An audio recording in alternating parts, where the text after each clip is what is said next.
Welcome back. You're watching ED Inside. Consumption in rural India is no longer about needs.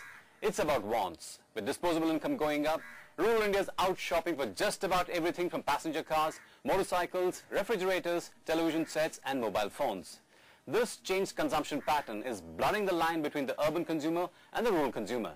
Nikhil Sivadas gets your first look at the new rural market. Come harvest time, and 68-year-old Sundaram from Kirmangalam village in Tamil Nadu is overcome by bills.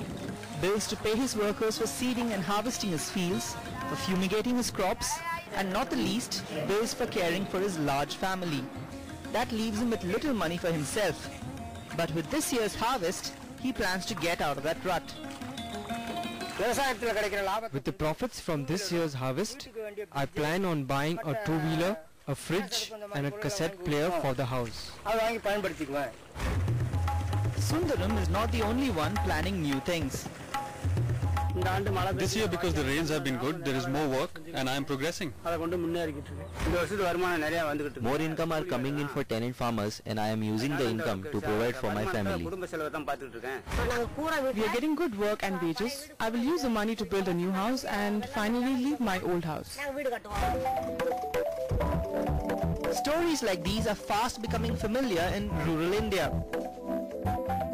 With 56% of India's income, 64% of its expenditure and 33% of its savings, the rural consumer is a force to reckon with in the Indian consumption market. A lot of companies are understanding the fact that they really don't need to have a separate offer or a separate product portfolio or a special size portfolio for rural India. And they're really looking at understanding the requirements of the rural consumer and fine-tuning or tweaking their product. According to NCAER, the expenditure priorities of rural India today matches those of their urban counterparts. Earlier it was a lot of uncertainty when the people are just depending on the agriculture. Now a portion of the income is coming from non-farm, which is regular in nature, having less risk.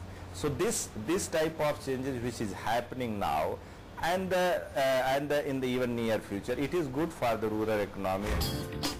That change is most visible in the auto sector. Sales of motorcycles, mopeds, scooters, cars and jeeps in rural India have risen over the past decade.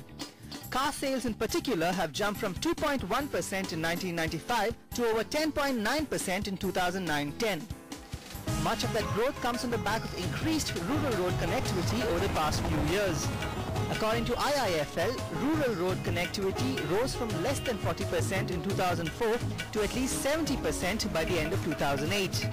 Whatever may be the reason, India Inc. is definitely raking in the moolah. The percentage of total sales in rural markets has been increasing much more rapidly than it is increased in the bigger cities and the urban areas. People have started, buying things much more than ever before. Like the two-wheeler sales is one clear indicator of that. We are also able to see how many of the four-wheelers are being, kind of focused on the semi-urban rural market. So the car sales have gone up clearly. A fair deal of our demand just comes from that part of our economy because tractors use a lot of lubricants and that has an impact on our demand. From auto-related sales to consumer durables and popular goods, the rural share ranges from 30% to 60%.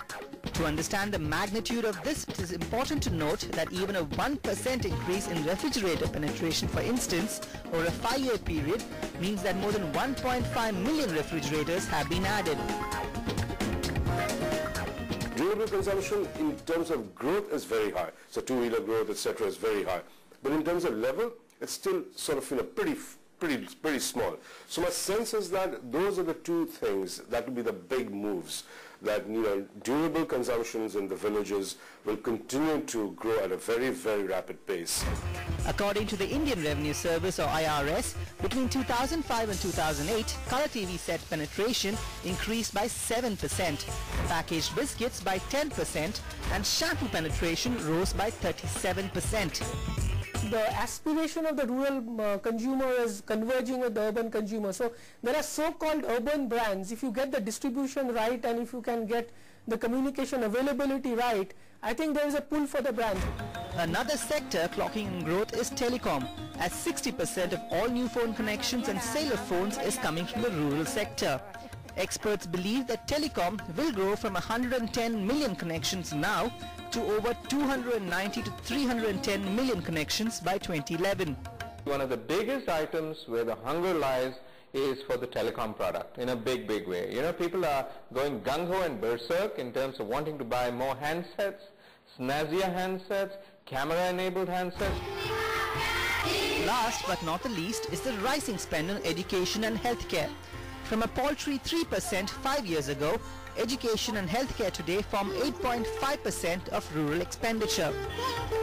This change in pattern reflects the growing desire of the rural Indian to match the living standards of the urban consumer. That's a trend which one day may lead to a situation where any difference between the rural consumer and the urban consumer may be difficult to see. Well, that's all in this edition of ET Insight. We'll be back next week, but until then, don't forget to write in with your feedback and suggestions. Thanks so much for watching. If you look at the rally right now, it's in a way obviously in the large caps, but I think it's giving investors a lot of confidence that these markets are actually brimming with volumes. I think it's going to actually attract high quality capital towards this. Catch Sanjay Nair in an exclusive conversation on ET Interview only on ET Now.